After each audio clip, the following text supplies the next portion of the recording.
Occuper les jeunes écoliers en cette période des vacances et permettre à ces derniers d'allier les études à la pratique du sport sont les principaux objectifs poursuivis par le projet Kings of Congo à travers l'organisation de la première édition du tournoi de basketball loisirs dénommé Ligue de basketball pour la promotion du sport-études.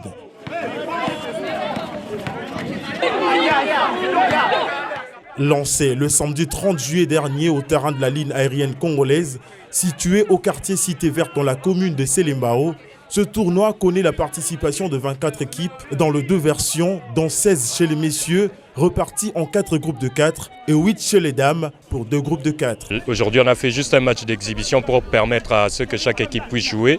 Et à partir de dimanche, de demain, on commence les phases de poule jusqu'à vendredi. Et puis samedi, dimanche, on va faire les phases finales. Donc chaque équipe aura au moins un jour de repos dans la semaine et toutes les équipes vont se rencontrer. Et puis voilà, le niveau est très élevé et j'aime l'esprit en fait compétitif qu'on retrouve chez les jeunes.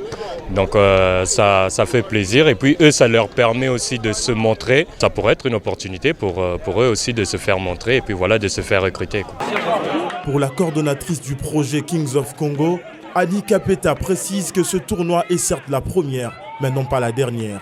C'était vraiment l'occasion avec l'Académie de Maison des Jeunes de pouvoir partager un projet commun et surtout de pouvoir toucher un maximum de jeunes qui soient à Kinshasa mais aussi du coup en France parce que par le biais de nos réseaux sociaux, tout le monde peut participer à ce tournoi-là. Le but c'est de progresser avec ce projet-là et de l'améliorer au fur et à mesure des années et pourquoi pas faire venir Paris à Kinshasa et Kinshasa à Paris. C'est tout un collectif de joueurs de basket professionnels mais aussi amateurs qu'il y a en France et puis on va avoir pas mal de jeunes aussi sur ce territoire-là.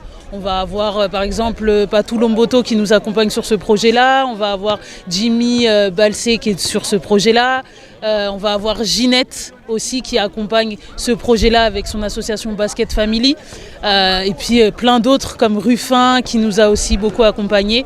La Bras Congo, on ne peut pas les oublier. On ne peut pas les oublier parce qu'eux font partie de nos partenaires. C'est pas un collectif, mais en tout cas c'est nos partenaires fidèles d'ailleurs. Parce que depuis le début, ils nous accompagnent dans nos activités, dans nos recherches aussi et dans tout notre projet sur le territoire de Kinshasa. Quant aux athlètes engagés à ce tournoi, ceci est une occasion pour eux de faire valoir leur talent et louent l'initiative. Le tournoi n'est pas vraiment mal. J'ai vu les organisations étaient vraiment bonnes. Et il y a notre coach Thierry qui était là, nous a vraiment aidé avec l'organisation. Tout se passe correctement bien. Quand les jeunes participent à ces telles occasions, opportunités, ça nous aide un peu à se développer, à avoir plus de connaissances. Je leur dis merci parce qu'ils nous ont donné cette chance de montrer notre talent aux autres. Et je les remercie parce que c'est une éducation sportive. Ça nous permet d'éviter d'aller dans les activités comme le Kuluna et tous les autres. Pour cette journée inaugurale, quelques matchs d'exhibition ont eu lieu dans les 2 versions dans l'optique de mettre les athlètes dans le bain de la compétition.